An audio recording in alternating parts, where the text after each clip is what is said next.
बहुत बहुत धन्यवाद। तो कर्मकांड से बाहर आकर हम ज्ञान कांड की ओर जा रहे हैं। और ज्ञान कांड के लिए हमें उपनिषदों का आधार चाहिए। लेकिन उपनिषदों का आधार लेने से पहले हमें प्रकरण ग्रंथों का अभ्यास करना पड़ेगा। और उन प्रकरण ग्रंथों में विवेक चूड़ामणि मुझे बहुत अच्छा लगता है।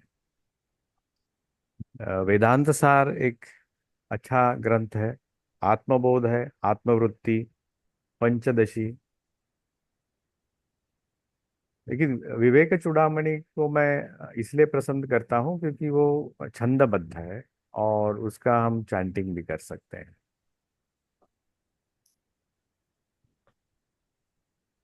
ज्ञान कांड में जो उपनिषद है बहुत सारे हैं। 108 की कहते हैं या उससे भी ज्यादा। और उन उपनिषदों में से 10 का चयन शंकराचार्य ने किया है।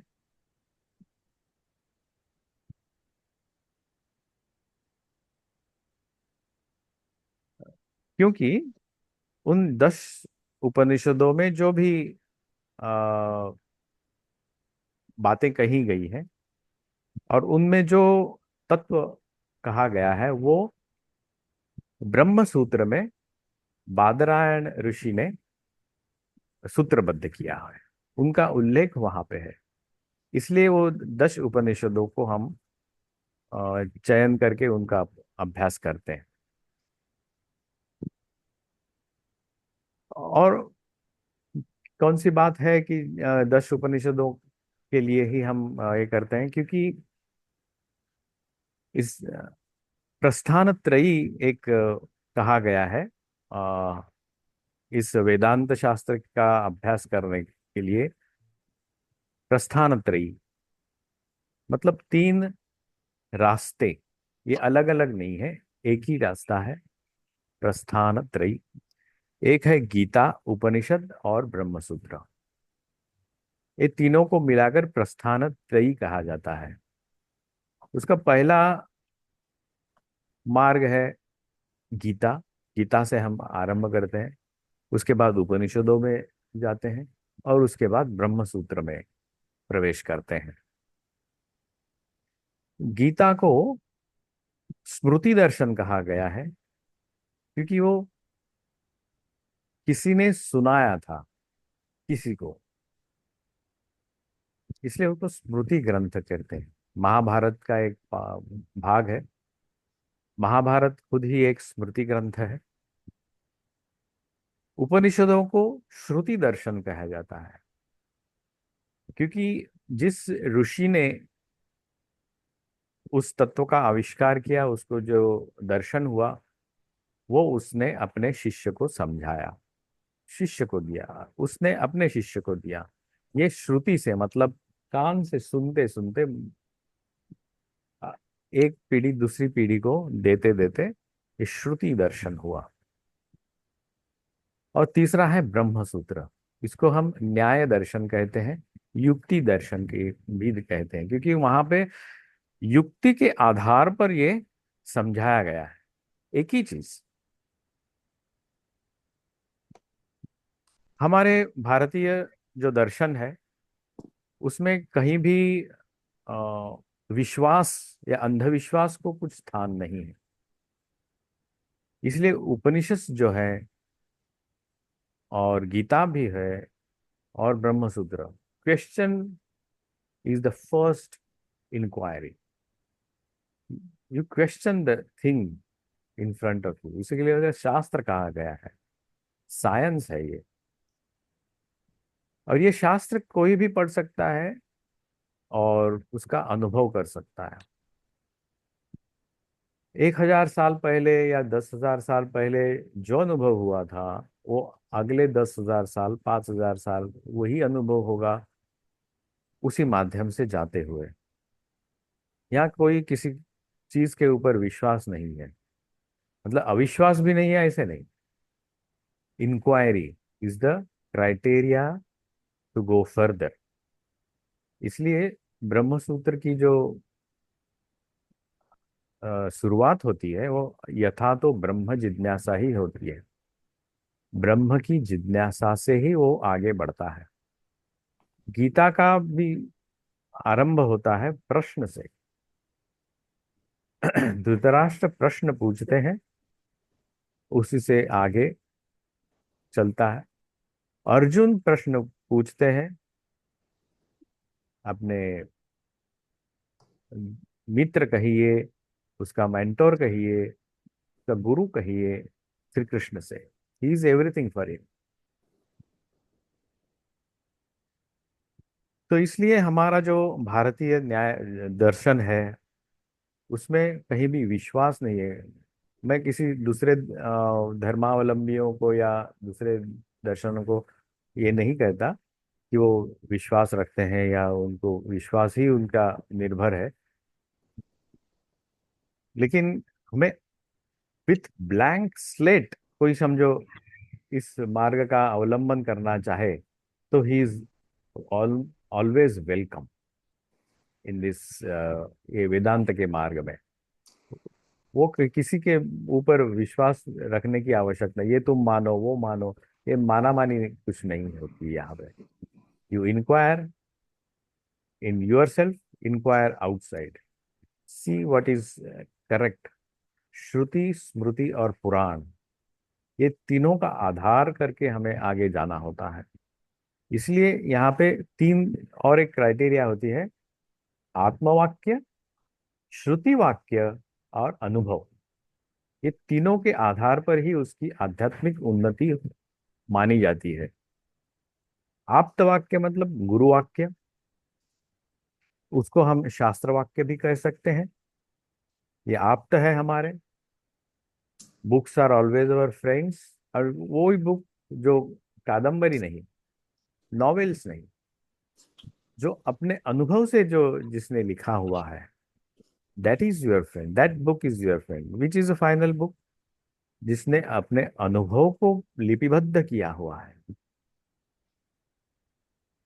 ऐसे जो उपनिषद हैं या गीता के जैसे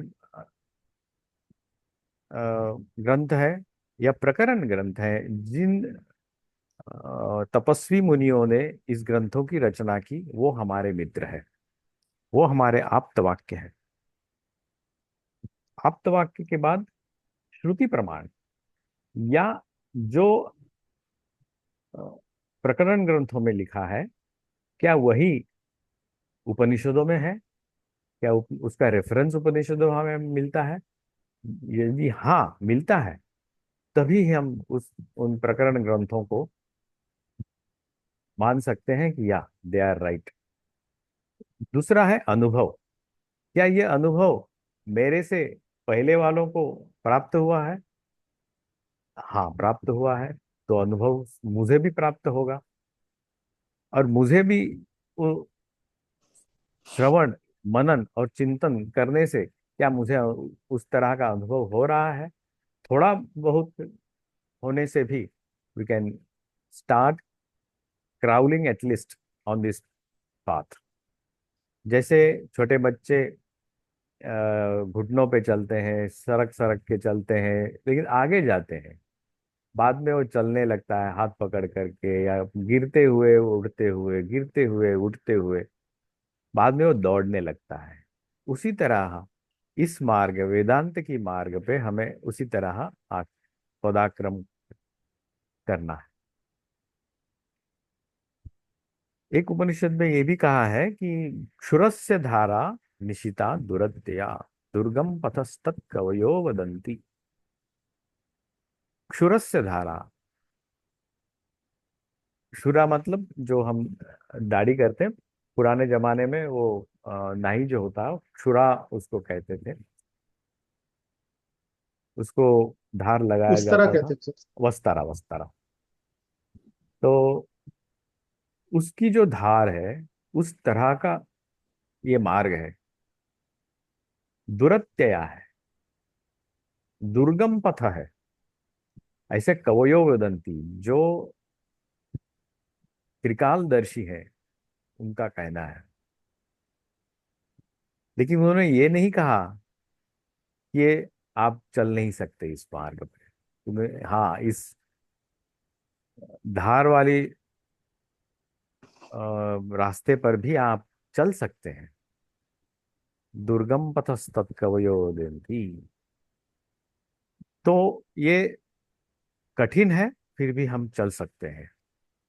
और कैसे चलना है?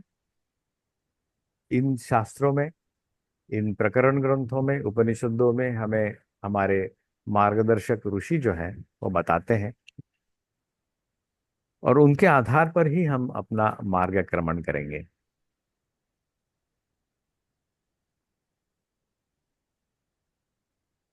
और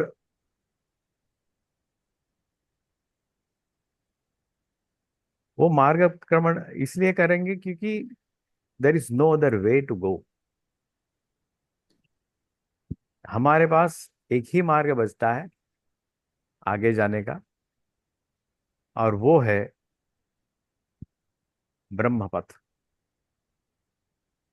आप में से कोई और मार्ग मुझे बता सकते हैं? क्या मार्ग? ये हम क्यों पढ़ें? उपनिषदों का अभ्यास हम क्यों करें? प्रकरण ग्रंथों का, वेदांत का अभ्यास हम क्यों करें?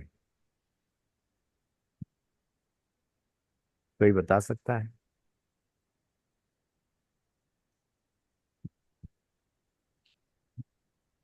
जहां तक, हाँ, अभय जी शायद बोल रहे हैं। हाँ, अभय जी बोल। ब्रह्म मार्ग में चलने के लिए सही दिशा देने वाला रास्ता है। कौन सा? ये सब जो भी गुरु वाक्य है, आप्त हाँ हाँ। वाक्य है, हम्म। ये सब ब्रह्म मार्ग में चलने के लिए सही दिशा अनुभव से पहले ही है, उसी को दिशा देने के लिए इच्छा पढ़ना चाहिए। ओके। और किसी का क्या विचार है? स्वामी जी, दोबारा एक बार प्रश्न को एक बार प्रश्न दोहराइएगा। ये है कि इसका अभ्यास हम क्यों करें? अच्छा, इसका वेदांत अभ्यास का हम। अभ्यास क्यों करें? उपनिषदों का अभ्यास क्यों करें? और प्रकरण ग्रंथों का अभ्यास हम क्यों करें? क्या जरूरत है ये सब जानने की? हाँ, वही मुझे। जैसे। हाँ, हाँ, अभय जी, हाँ, ठीक है, आप बोलिए अभय जी। बोलिए। नहीं नहीं, मुझे ऐसा लगता है कि आप लोग आपने पहले जो प्रश्न रखे थे कि मिथ्या क्या है, तो सत्य की ओर जाने का जो रास्ता है, जो जो सच है, वहां पहुंचने का एक माध्यम बन सकते हैं। ये सहायक बन सकते हैं, हम सत्य को अनुधावन कर सकते हैं, अनुभव कर सकते हैं, या ऐसा कुछ ओके। कह सकते हैं। सही बस है। भाषा में उसको प्रकाश नहीं कर पाते हैं। हाँ, ठीक ठीक, सही है। और कोई अपना विचार रखना चाहेगा?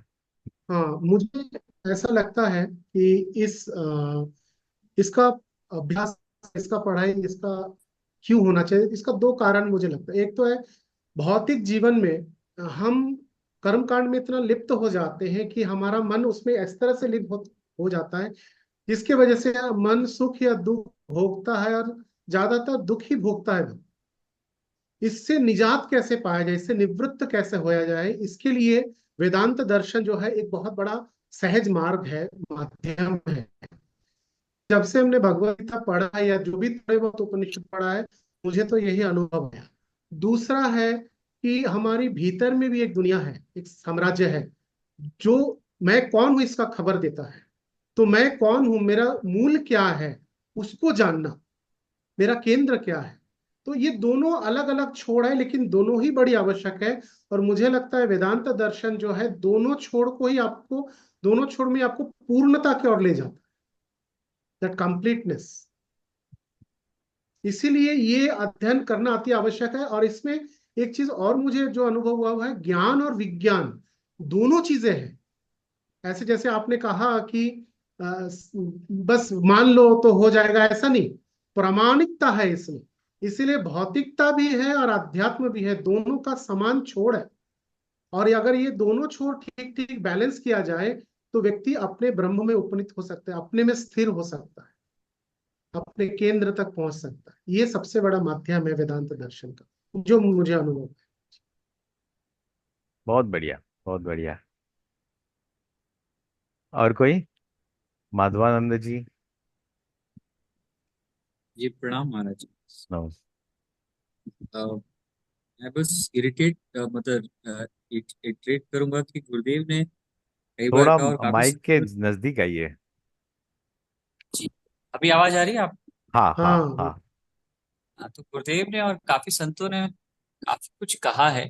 अ, दो तीन मार्ग हैं हमारे, जो जो एक होता है ज्ञान मार्ग, भक्ति मार्ग, अ, ज्ञान मार्ग।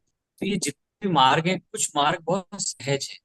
जैसे भक्ति मार्ग में चलने वाले, आप तो बंगाल में रहे हैं, वहां पर जिन्होंने कभी वेद पढ़ा नहीं, उन्होंने भी भक्ति के मार्ग पे जाकर के, सहज मार्ग पे जाकर के भगवान की प्राप्ति की। कुछ ऐसे भी लोग हैं जिन्होंने ध्यान को अपना अ, रास्ता को अपनाया है, किसी गुरु गुरु से ध्यान मार्ग को लेकर के आगे बढ़े।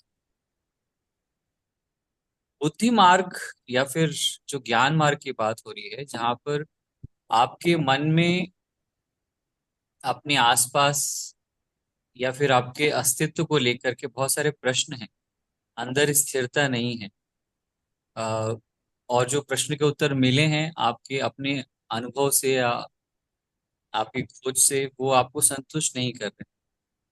तो उसके लिए आप ऐसा शास्त्र या ऐसा एक के माध्यम। द्वारा हम्म। पहले भी किसी ने इस मार्ग पे माध्यम ढूंढते हैं, जिसके द्वारा पहले भी किसी ने इस मार्ग पर चले हैं और सो कॉल्ड सफलता पाई है ना? क्योंकि ये सफलता भी डॉक्यूमेंटेड सफलता है। तो जब तक ये आपका अनुभव नहीं है, तो आपके लिए इसके लिए सो कॉल्ड ही कह सकते हैं। हम्म। सो कॉल्ड सफलता पाई है जो हम मानते हैं, सुनते हैं। तो अगर आपको लगता है कि बुद्धि के हिसाब से चल करके मेरे प्रश्नों का उत्तर मिल जाएगा, उन प्रश्नों के उत्तर के मिलने से मेरे मन की बुद्धि की स्थिति ऐसी हो जाएगी जैसा लिखा हुआ है, और मेरे अंदर जो डाउट्स हैं वो क्लियर हो जाएंगे, मुझे लगता है कि ज्ञान मार्ग और बुद्धि को स्थिर करना, मन को स्थिर करने के लिए जितने भी विक्षेप होते हैं उसको हटाने के लिए, ये एक मार्ग है। But is this the only way? मैं श्योर नहीं हूँ, कि बाकी और संतों ने और अलग अलग माध्यम से भी, जिन्होंने कभी वेद नहीं पढ़ा, कभी कोई शास्त्र नहीं पढ़े, ऐसा प्रकरण आया है कि उन्होंने भी निर्वाण पाया है। तो ये एक रास्ता है। और क्योंकि हम आजकल जिस युग में रह रहे हैं, वहां पर इनको पढ़ना और ज्यादा जरूरी है, क्योंकि ये बुद्धि प्रधान समाज है। तो एक है कि मेरी प्रगति की बात हो रही है, दूसरी है कि मैं कैसे कंट्रीब्यूट कर सकता हूँ बाहर। तो इसको पढ़ने से ये दोनों को थोड़ा आप दे सकते हैं फूड फॉर थॉट, अपनी अंतर प्रगति के लिए भी, और बाहर समाज में अगर किसी और को भी अगर आपको गाइडेंस देना है, तो उसमें भी आगे बढ़ा सकते हैं। एक सिस्टमेटिक मेथड है, systematic way of experience telling है, जो पहले भी लोगों ने अनुभव किया है। तो मुझे लगता है कि अगर आप इस माध्यम से आगे बढ़ना चाहते हैं, एक सिस्टमेटिक मेथड से, तो ये डॉक्यूमेंटेड वे है, अ, इसको हम ट्रैवर्स कर सकते हैं। बाकी और भी माध्यम है, भक्ति हम्म। भी है, जिसमें कि कोई ज्ञान की जरूरत नहीं है, कोई उसकी जरूरत नहीं है। सबसे कहते हैं कि बुद्धि से बुद्धिहीन व्यक्ति भी इस पे चलेगा उस मार्ग पे, तो वो उसको मिल जाता है। उसके लिए कुछ पढ़ाई की जरूरत नहीं है। हालांकि ठीक है, ये अ, सब चीज जरूरी है, सब चीज जरूरी है। आजकल के युग में तो और ज्यादा जरूरी है, जहां पर access to wrong information is more rather than correct information. Access to wrong information is much more prevalent. बहुत बहुत बढ़िया ब्रह्मचारी जी। और मैं एक थोड़ा करेक्शन करूंगा कि भक्ति मार्ग में अ, मतलब आपने जो कहा ना कि ज्ञान विहीन, नहीं, ज्ञान की जरूरत वहां पे भी होती है। बाद में क्या शब्द व्यवहार किया था जस्ट आपने? अनपढ़ कहना चाहते थे या अ, भक्ति मार्ग अनपढ़ ही में था वो। अनपढ़ अनपढ़ ही अनपढ़ मतलब कहना? विशेष शिक्षा नहीं मिली उनको। हाँ, रेगुलर मैंने, जिसको रेगुलर शिक्षा मिली नहीं है, लेकिन ये जो शिक्षा है वो तो बाहर के जगत की शिक्षा है। उसके लिए उसका और भक्ति मार्ग का कुछ रिलेशन नहीं होता। आप बाहर की जगत में, आप जैसे खुद इलेक्ट्रॉनिक इंजीनियर हैं, और इलेक्ट्रॉनिक इंजीनियर पढ़ के आप भक्ति मार्ग में तो आप अज्ञानी ही हैं वैसे देखा जाए तो। लेकिन जो हम लोग जिनको अज्ञानी कहते हैं, जैसे गांव के लोग हैं, अनपढ़ गए गंवार जैसे कहते हैं, लेकिन उनकी भक्ति है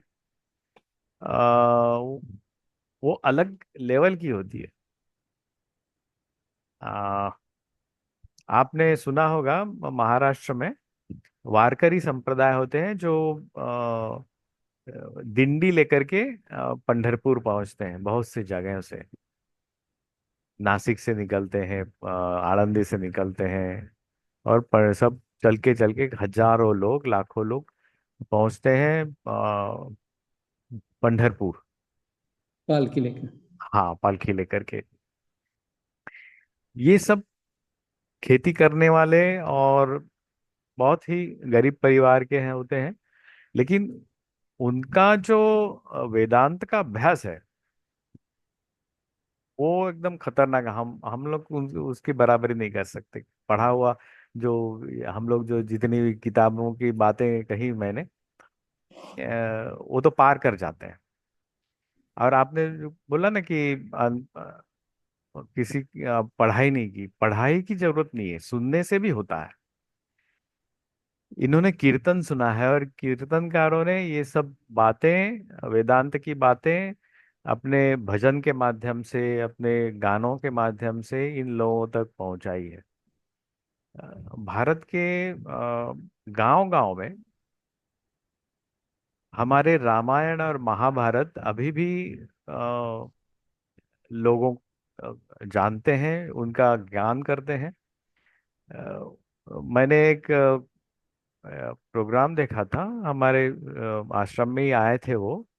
अ, खूब, मतलब गांव के थे, सिर्फ गांव ही नहीं, जैसे सांवताल जो होते हैं ना, सांवताल जो वेस्ट बंगाल में सांवताल समाज जो है ना, वो आए थे अपनी एक पूरी टीम के लेकर के। और उन्हें स्टेज के ऊपर रामायण का ये नाटक गढ़ा था। और ये उनके गांव गांव में होता है।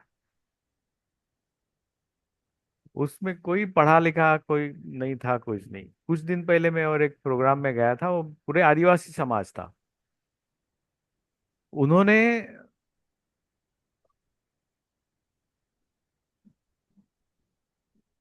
हाँ देवदूत जी आप आइए, कोई बात नहीं, बहुत बहुत धन्यवाद। और उस आदिवासी समाज ने एक जैसे पिरामिड कहते हैं ना, उस एक के ऊपर एक खड़े रह करके, जैसे हम लोग दही हंडी करते हैं, वैसे ही दही हंडी बड़ी जो, उसका वीडियो है मेरे पास, कभी दिखाऊंगा मैं आपको। माँ का आविर्भाव मतलब स्वर्ग से होता है, सिंहवाहिनी। और वो सिंहवाहिनी कैसे समाज में आती है, उसका आविर्भाव कैसे होता है, उसका उन्होंने स्टेज पर नहीं कर सकते क्योंकि मट्टी में ही करना पड़ा, मैदान में कर किया उन्होंने। 3 या 4 फ्लोर्स मैंने उसका एक हुआ था उसके ऊपर। तो ये बातें अभी भी उनके पास है।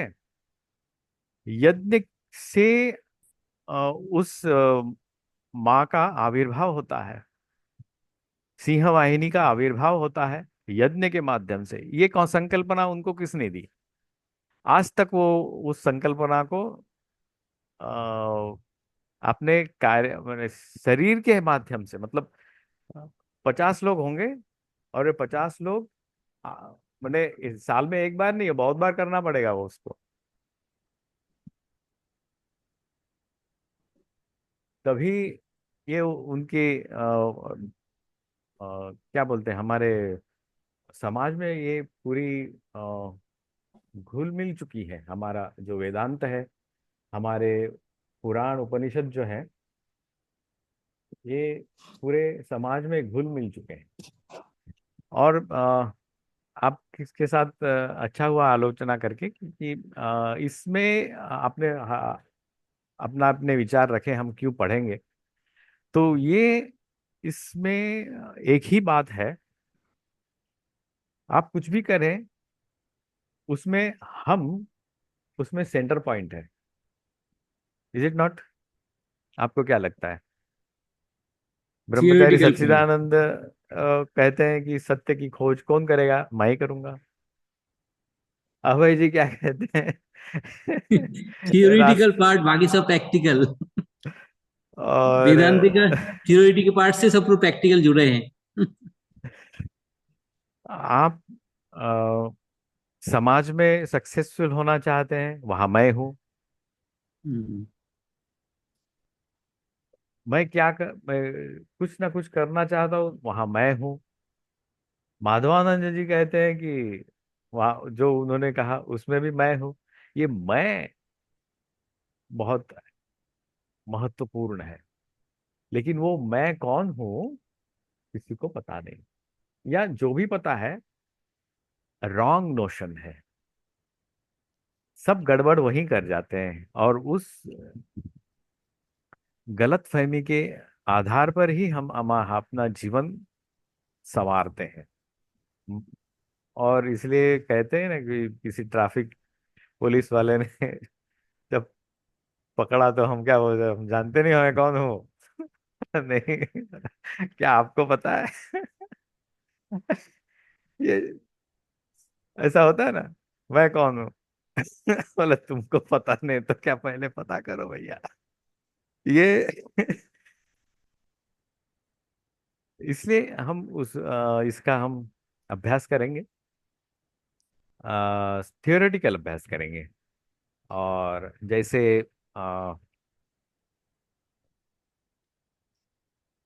एक एक श्लोक पढ़ेंगे, उसका अर्थ जानेंगे, और आस्ते धीरे धीरे हम आगे चलेंगे। तो आज का कार्यक्रम यही ये करते हैं। तो ये रोज 3 बजे होगा। कैसे कार्यक्रम किए जाए? जी। हाँ, रोज 3 बजे। आप सब कंफर्टेबल है? हाँ। रोज 3 बजे ठीक। कंफर्टेबल है। ओके ओके ओके, बहुत बढ़िया। तो हम्म। मैं देखता हूँ मेरे पास पीडीएफ कॉपी प्राप्त कर सकता हूँ कि नहीं। तो मैं यहाँ पे सामने जी। उसका ये करेंगे और दिखाएंगे उसको, और उसको हम तो मैं एक चीज शेयर करना चाहूंगा।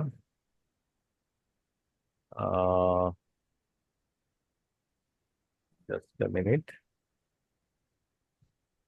एक स्वामी जी, खत्म समाप्त करने के पहले एक बार नहीं नहीं, रिकैप एक कर एक दीजिएगा मिनट, जरूर। मैं देखता हूँ यहाँ पे वो संभव होता है या नहीं।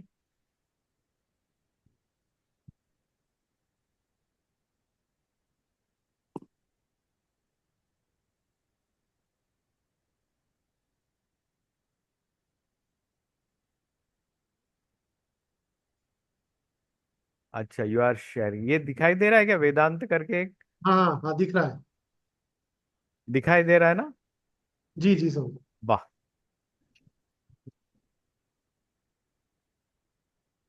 एक मिनट, अभी पूरा दिखाई दे रहा है जी वेदांत। पूरा। जी। और ये, सॉरी,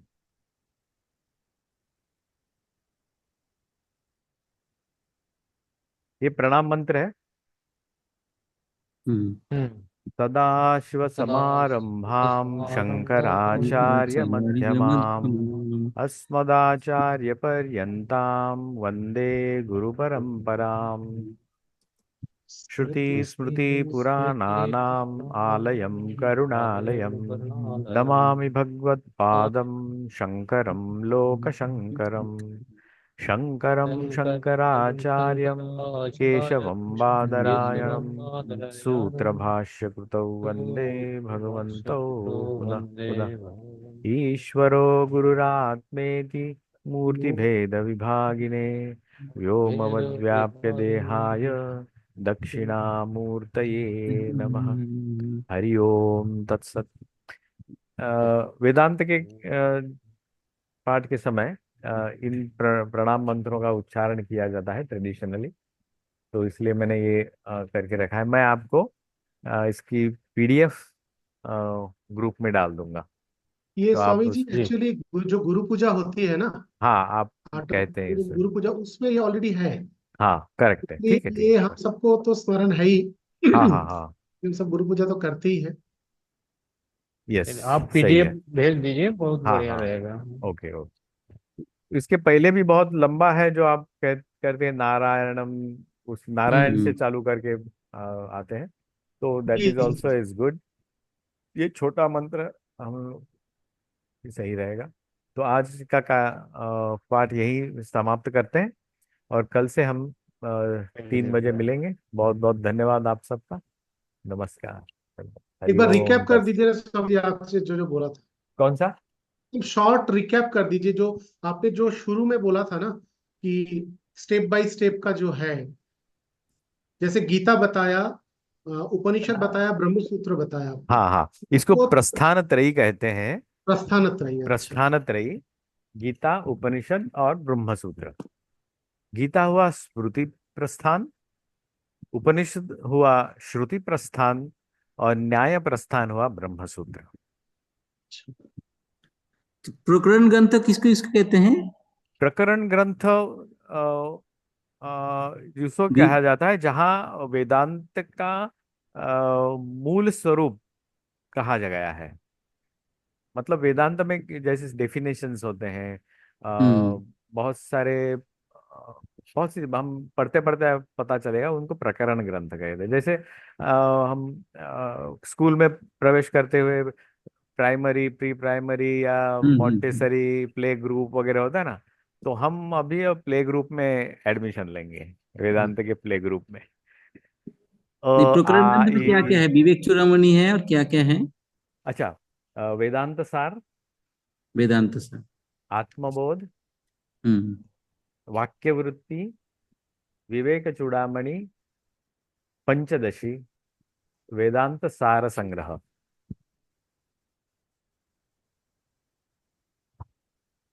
बहुत सारे हैं। हम्म। और हम वेदांत सार से चालू करेंगे क्योंकि very easy and very small. देखते हैं मेरे पास कैसी क्या व्यवस्था होती है। मैं I will compare all those things and then we will start. ठीक है, तो बहुत बढ़िया होगा। हाँ चलिए, जी बहुत बहुत सर। धन्यवाद। नमस्कार। जय। नमस्ते।